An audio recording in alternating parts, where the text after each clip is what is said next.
नमस्कार बंधुओं। बढ़ती उम्र के साथ व्यक्ति को बहुत सी शारीरिक समस्याएं होना शुरू हो जाती हैं, जैसे उच्च रक्तचाप, खराब पाचन तंत्र, कमज़ोर हड्डियां और कमज़ोर रोग प्रतिरोधक क्षमता। इन समस्याओं के अलावा भी सबसे बड़ी समस्या होती है घुटनों का दर्द। बढ़ती हुई उम्र के साथ यह समस्या ज़्यादा प्रबल हो जाती है, क्योंकि घुटना हमारे शरीर का एक महत्वपूर्ण अंग है और यह चलने फिरने, खड़े होने और विभिन्न शारीरिक गतिविधियों को करने में बहुत काम आता है। घुटने में दर्द के साथ साथ सूजन, कठोरता की समस्या होने पर घुटने की रिप्लेसमेंट सर्जरी आवश्यक हो जाती है। तो चलिए जानते हैं डॉक्टर रजत जी से नी रिप्लेसमेंट के बारे में। जोड़ प्रत्यारोपण की ज़रूरत क्यों पड़ती है?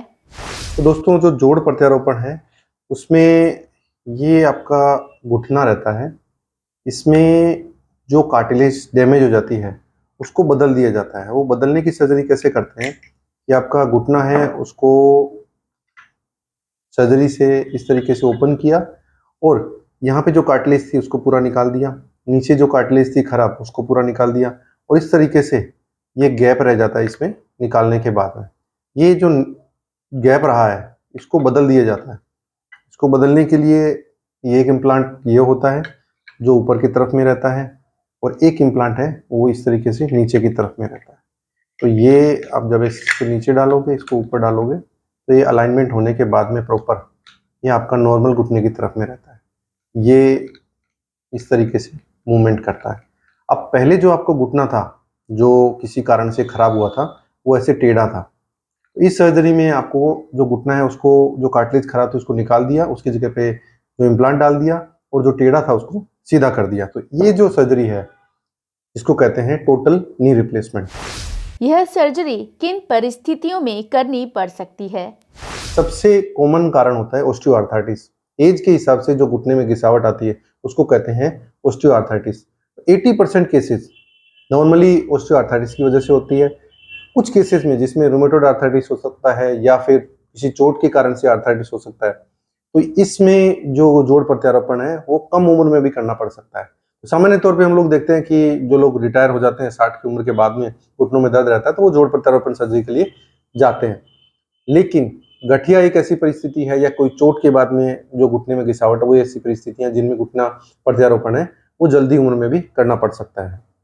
अब जरूरी नहीं है कि अगर घुटने में आपको घिसावट है तो आपको डायरेक्टली जोड़ प्रत्यारोपण ही करना पड़े। तो किन किन परिस्थितियों में आप विचार कर सकते हैं कि आपको सच में जोड़ प्रत्यारोपण की जरूरत है? सबसे पहले तो यह है कि आपका घुटना पूरी तरीके से घिस चुका है और उसमें इतना टेढ़ापन है और इतना दर्द है, इतनी सूजन है और जो मूवमेंट है वो आपकी इतने रेस्ट्रिक्ट हो चुके हैं कि आप अपनी जिसको कहते हैं EDL, activity of daily living, आपके रोजमर्रा के जो दैनिक कामकाज है उसमें भी करने में अगर आपको दर्द है, जैसे आप बिस्तर से उठते हैं, टॉयलेट तक जाने में भी दिक्कत है और घर में इधर उधर आपका जो छोटा मोटा कामकाज है वो करने में भी दर्द है, तो एक बार आपके लिए आपको ये सोचना पड़ सकता है कि मेरा पूरा घुटना घिस चुका है, अब जो मेरा काम है वो दवाओं एक्सरसाइज से नहीं चल सकता है। और जब मैं डॉक्टर के पास जाती हूँ वो मेरे चेक करते हैं, एक्सरे कराते हैं, तो ये कहते हैं कि भाई इसमें घुटने में घिसावट है और आपकी अब रोजमर्रा के जो काम अफेक्ट होने लगे तो आपको सर्जरी करवानी पड़ेगी। इन सर्जरी के रिजल्ट कैसे हो सकते हैं? तो दोस्तों, अगर अपन बाकी ऑर्थोपेडिक सर्जरी से कंपेयर करें तो ये काफी एक सेफ सर्जरी होती है जिसमें रिजल्ट है वो आमतौर पे प्रिडिक्टेबल रहते हैं। इसका कारण है कि अपने को क्या करना है ये अपन को एक्सरे देखने के बाद, मरीज देखने के बाद में 80 से 90% केसेस में पता रहता है कि अपन को इस तरीके से सर्जरी करनी है। तो इसके जो रिजल्ट हैं क्या वो सिर्फ सर्जरी से प्रिडिक्ट किया जा सकता है कि आपने सर्जरी अच्छी करवा ली तो रिजल्ट बहुत अच्छे आएंगे? तो आमतौर पर देखा गया है कि दोस्तों सर्जरी बहुत अच्छी होने के बावजूद भी पेशेंट है वो अनहैप्पी हो सकता है। जरूरी नहीं है कि सर्जरी अच्छी हुई हो तो मरीज खुश ही रहे। तो इसके लिए सबसे इंपॉर्टेंट जो फैक्टर वो है मरीज का खुद का अपनी रिकवरी के लिए दृढ़ प्रतिज्ञ होना। मतलब मरीज की खुद की विलिंगनेस कितनी है कि वो कितना ठीक होना चाहता है और कितना एक्सरसाइज करना चाहता है। एक्सरसाइज की इतनी इंपॉर्टेंस इस सर्जरी के बाद में क्यों हो जाती है इसको मैं आपको एक तरीके से बताना चाहता हूं कि ये जो हमने डाला, आपको शुरू में मैंने बताया कि इसमें ये इम्प्लांट डाला, आप देख सकते हैं कि इस इम्प्लांट में कोई लाइफ नहीं है, इसमें कोई जीवन नहीं है, ये सिर्फ एक निर्जीव वस्तु है जो खुद का काम खुद नहीं कर सकती। तो इसको चलाना पड़ेगा, इसका मूवमेंट कराना पड़ेगा। मूवमेंट कौन कराता है? ये मसल्स कराते हैं। अब ये जो मसल्स जिनकी एक्सरसाइज आपने सालों से नहीं करी है, कैसे नहीं करी? क्योंकि आपको दर्द था, आप चले नहीं, वजन नहीं डाला, तो इनकी मसल्स की एक्सरसाइज हुई नहीं। अब ये घुटना तो आपका नॉर्मल डल गया, आपका अलाइनमेंट भी ठीक हो गया, घुटने की कार्टिलेज भी ठीक हो गई, आपका पैर भी सीधा हो गया, लेकिन सालों से इसमें मूवमेंट नहीं होने से ये मांसपेशियां हैं, इनमें जान नहीं है। अब इसके लिए बहुत जरूरी हो जाता है कि ये मांसपेशियां वापस से काम करना शुरू करें। तो ये काम जब भी करेगी जब आप इसको रेगुलर एक्सरसाइज करोगे। जोड़ प्रत्यारोपण करवाने के बाद उसकी रिकवरी कैसे कर सकते हैं? मरीज आमतौर पे ये जानना की कोशिश करता है कि क्या मेरे इस घुटने में रोबोटिक टेक्निक से न्यू रिप्लेसमेंट होगा, या इसमें गोल्ड का घुटना डलेगा, या ऑक्सीनियम का डलेगा। दोस्तों, ये चीजें थोड़ी बहुत आपकी रिकवरी में मदद कर सकती है, आपकी जो घुटने की लाइफ बढ़ा सकती है, लेकिन जो जैसा कि मैंने आपको बताया कि एक बहुत अच्छी सर्जरी और एक हैप्पी पेशेंट, इसमें जो फर्क है वो आमतौर पे लैक ऑफ एक्सरसाइज की कमी की वजह से रहता है। तो जो मरीज अच्छे से एक्सरसाइज करते हैं वो सर्जरी अच्छे होने के बाद में खुश रहते हैं, हैप्पी रहते हैं, मेरा घुटना अच्छा हुआ है, सर्जरी अच्छी हुई है। और जो पेशेंट सिर्फ एक रोबोटिक सर्जरी या एक गोल्ड के नी रिप्लेसमेंट पे निर्भर रहते हैं कि नहीं गोल्ड का घुटना डल गया, अब मेरा सब कुछ ठीक हो गया, तो ये उनकी जो धारणा है वो बिल्कुल गलत है। अगर आप एक्सरसाइज अच्छे से करते हैं तो आपकी रिकवरी 100% अच्छी होगी। शुरू में जैसे आपको अस्पताल में रखते हैं 4 से 5 दिन सर्जरी के बाद में, तो उसमें आपको एक्सरसाइज हैं वो डॉक्टर खुद बताते हैं, जिसमें फिजियोथेरेपिस्ट हो सकते हैं, आपके डॉक्टर हैं वो भी आपको 1-2 दिन एक्सरसाइज बताते हैं। आपकी वॉकिंग है वो नेक्स्ट डे स्टार्ट कर देते हैं, जिसमें आप हो सकता है पैर पे वजन थोड़ा कम डालें या वॉकर का सहयोग लें, और जो थोड़ा बहुत है वो अपना बेड साइड एक्सरसाइज करें, थोड़ा चलना भी रखें। ये 5 से 7 दिन तक आपको फिजियोथेरेपिस्ट और जो डॉक्टर हैं वो आपके हॉस्पिटल में कराते हैं। अब इसके बाद में आपको रेगुलर एक्सरसाइज की सलाह दी जाती है, और हम अपने मरीज को ये कहते हैं कि आप 15 दिन में जो वॉकर की हेल्प या जो भी आप सपोर्ट लेना चाहते हैं वो बिल्कुल छोड़ दें, क्योंकि जितना आप एक्सरसाइज खुद एक्टिवली करेंगे उतनी आपकी जो घाव जल्दी भरेगा, मसल्स की रिकवरी फास्ट होगी, और जो घुटना है उस पर भी नॉर्मल लोडिंग स्टार्ट हो जाएगी। स्टिच निकलने के बाद में हम अपने मरीज से एक्सपेक्ट करते हैं कि वो बिल्कुल अपना नॉर्मल चाल रखे। हालांकि उसके चाल चलन में थोड़ा सा लचक रह सकती है, लेकिन जैसे जैसे वो एक्सरसाइज करते जाते हैं तो हम 2 से 3 महीनों में देखते हैं कि वो मरीज की जो चाल है उसमें काफी सुधार हो गया है। लेकिन हम हमारे मरीज को कहते हैं कि कम से कम साल भर तक आप बहुत अच्छे से एक्सरसाइज करते रहिए। लगभग 2 महीने के बाद में आप आउटडोर वॉकिंग स्टार्ट कर सकते हैं। आप बाहर घूमना जितना पैदल रखें उतना ज्यादा रिकवरी होगी। जॉगिंग लाइट एक्सरसाइज आप कर सकते हैं। कुछ सेफ जो स्पोर्ट्स है वो आप खेल सकते हैं, जैसे कि गोल्फ खेल सकते हैं आप, स्विमिंग आप कर सकते हैं। हालांकि जो हाई एंड स्पोर्ट्स है जैसे क्रिकेट या फुटबॉल, इस तरह की जो एक्टिविटी है वो हम लोग अवॉइड करने के लिए कहते हैं, क्योंकि उससे इम्प्लांट की जो सर्वाइवल है वो कम हो जाता है। यह सर्जरी हमें कहाँ पर करानी चाहिए?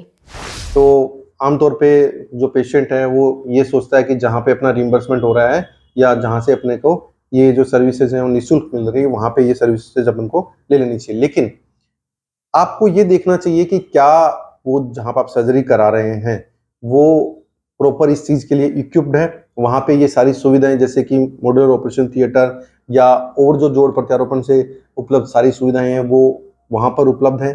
क्योंकि इसमें एक बहुत बड़ा जो खतरा रहता है जोड़ प्रत्यारोपण के अंदर में वो रहता है इन्फेक्शन का। अगर बाकी सारी चीजें सब ठीक हो तो सब कुछ ठीक रहता है, लेकिन इन्फेक्शन होने के बाद में इसको मैनेज करना बड़ा मुश्किल हो जाता है।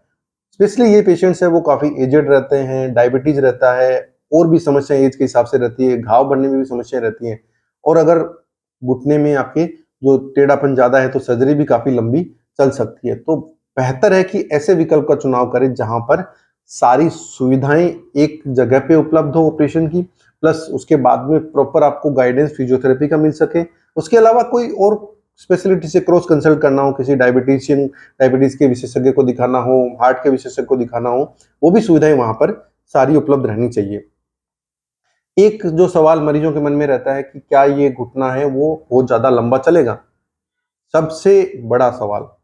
अब ज्यादातर लोग ये सोचते हैं कि अगर गोल्ड का डलवा लिया या ऑक्सीनियम का डलवा दिया या महंगी कंपनी का डलवा दिया, एमएनसी का डलवा लिया, बड़ी कंपनी का डेप्यू का डलवा लिया या XYZ कंपनी का डलवा लिया, स्ट्राइकर का डलवा लिया, तो ये बहुत ज्यादा चलेगा। दोस्तों अगेन वो ज्यादा चलेगा या नहीं चलेगा ये इस चीज पर डिपेंड करता है कि सर्जरी में जो उसका अलाइनमेंट है वो कैसा हुआ, एक इंपॉर्टेंट चीज। दूसरी इंपॉर्टेंट चीज है कि आप उसको यूज कैसे करते हो। अगर आप रेगुलर एक्सरसाइज करते हैं तो घुटने पे लोड कम पड़ेगा, मसल्स ज्यादा लोड डिस्ट्रीब्यूट करेगी, तो आपका घुटना लंबे चलने की संभावना है। वो नॉर्मल घुटना भी हमने देखा है कि जो इवन इंडियन कंपनीज का घुटना भी जो लोग यूज करते हैं, उसमें भी अगर वो एक्सरसाइज अच्छे से करते हैं तो वो काफी लंबे समय चलता है। प्लस कुछ एक्टिविटीज आपको अवॉइड करने के लिए कहते हैं, जैसे आलती पालती लगाना, उकड़ू बैठना। तो ये एक्टिविटीज करने से इम्प्लांट जो है वो जो हड्डी पे सीमेंट से जुड़ता है, सो उसको जो इंटरफेस होती है उस पर लोड ज्यादा पड़ता है। तो ये एक्टिविटी करने के लिए हम मना करते हैं। कर सकते हैं, की जा सकती है, लेकिन मना इसलिए करते हैं कि जो इम्प्लांट की सर्वाइवल है या जो उसको जितने लंबे समय चलना है वो इस पर निर्भर करता है कि आप उसको कितना यूज करते हैं। अगर एक्सरसाइज रेगुलर रहेगी तो ये जो इम्प्लांट है वो आमतौर पे देखा है कि 90% केसेस में 15 से 20 साल चलता है और कुछ केसेस में उससे भी ज्यादा चलता है। हालांकि जो सरफेस बेरिंग जिसके बारे में कहा गया कि गोल्ड है या ऑक्सीनियम है, ये सिर्फ कुछ पर्टिकुलर इंडिकेशंस के लिए, जैसे गोल्ड के बारे में आमतौर पे धारणा है कि ये बहुत महंगा घुटना है और बहुत ज्यादा चलता है। ऐसा नहीं है, ये इसमें भी सिर्फ एक कोटिंग होती है और ये आमतौर पे उन लोगों के लिए बनाया गया था जिसमें जो नॉर्मल घुटना था उसमें निकल रहता है या क्रोमियम रहता है जिससे एलर्जी रहती थी, उन लोगों के लिए बनाया गया था। पर ये धीरे धीरे प्रचलन में इस तरीके से आ गया कि जैसे ये ओरिजिनल गोल्ड का हो। दूसरी धारणा कि इससे भी एक इम्पोर्टेंट जो एस्पेक्ट है वो है एक ऑक्सीनियम का, जो ये जो मैं मटेरियल बता रहा हूँ आपको ब्लैक कलर का, ये ऑक्सीनियम होता है। अब ये सोचते हैं कि ये जो ऑक्सीनियम है ये पूरी जिंदगी भर चलेगा या और इम्प्लांट जिंदगी भर चलेगा। ये जो ऑक्सीनियम है ये सिर्फ और सिर्फ अच्छी बेरिंग प्रोवाइड करता है। तो अगर आप इसको अच्छे से यूज करेंगे तो ये भी अच्छा चलेगा और जो नॉर्मल इंडियन है वो भी अच्छा चलेगा। अगर आप इसको अच्छे से जो प्रिकॉशन है वो बताए, एक्सरसाइज बताई, वो ढंग से करेंगे तो वो भी अच्छा से चलेगा। जोड़ प्रत्यारोपण करवाने से फायदा क्या है? ये सर्जरी करवाने से सबसे इम्पोर्टेंट चीज है वो है क्वालिटी ऑफ लाइफ इंप्रूवमेंट। तो आपकी एक उम्र के बाद में घुटनों के दर्द की वजह से, क्योंकि आमतौर पर चलने में घुटना ही काम में आता है, तो घुटनों में दर्द की वजह से आपकी क्वालिटी ऑफ लाइफ अफेक्ट होती है। आप एक तरीके से कई बार तो at the end stage of the disease में ये होता है कि आप बिल्कुल बिस्तर पे आ जाते हो या आप सिर्फ घर में रह जाते हो। अब ना आप घर से बाहर निकल पाते, ना आप वॉक कर पाते, ना अपनी कोई एक्टिविटी करना चाहते हैं, कोई सामाजिक कार्यक्रम में जाना चाहते हैं या छोटे मोटे खेल कूद करने चाहते हैं, आप गार्डन में जाके घूमना ही चाहते हैं। तो ये जो है वो आपकी क्वालिटी, जो दर्द है वो आपकी क्वालिटी ऑफ लाइफ को हैम्पर करता है, उसको अफेक्ट करता है। तो आप ये चाहते हैं कि मुझे जो जीवन के 20, 25, 30 साल हैं वो उसकी क्वालिटी में इंप्रूवमेंट हो। तो ये सर्जरी है वो अपन ऐसे नहीं कहते कि लाइफ सेविंग सर्जरी ये करवाने से जीवन चेंज हो जाएगा, जिंदगी बढ़ जाएगी, लेकिन क्वालिटी ऑफ लाइफ है वो इंप्रूव हो जाएगा। दर्द रहित जीवन है वो आप जी सकते हैं। तो जो आजकल की यंग जनरेशन में बच्चे हैं वो अपने माता पिता को रिटायरमेंट के बाद में एक जो सबसे अच्छा गिफ्ट दे सकते हैं वो ये है कि 20-25 साल उनके जो जीवन के दर्द रहित जाएं। तो ये जोड़ प्रत्यारोपण सर्जरी है वो आपके 20-25-30 साल के क्वालिटी ऑफ लाइफ इंप्रूवमेंट के लिए बहुत अच्छी सर्जरी है। धन्यवाद। तो आज आप लोगों ने डॉक्टर रजत जी से नी रिप्लेसमेंट के बारे में जाना। ऐसी और जानकारियों को देखने के लिए हमारे चैनल को सब्सक्राइब करें, जिससे आप आने वाली हर बीमारी से सतर्क रहें और साथ ही लाइक, शेयर, कमेंट करना ना भूलें। तो चलिए मिलते हैं अगले शुक्रवार एक नए स्वास्थ्य के साथ। तब तक के लिए दीपिका को दीजिए इजाज़त।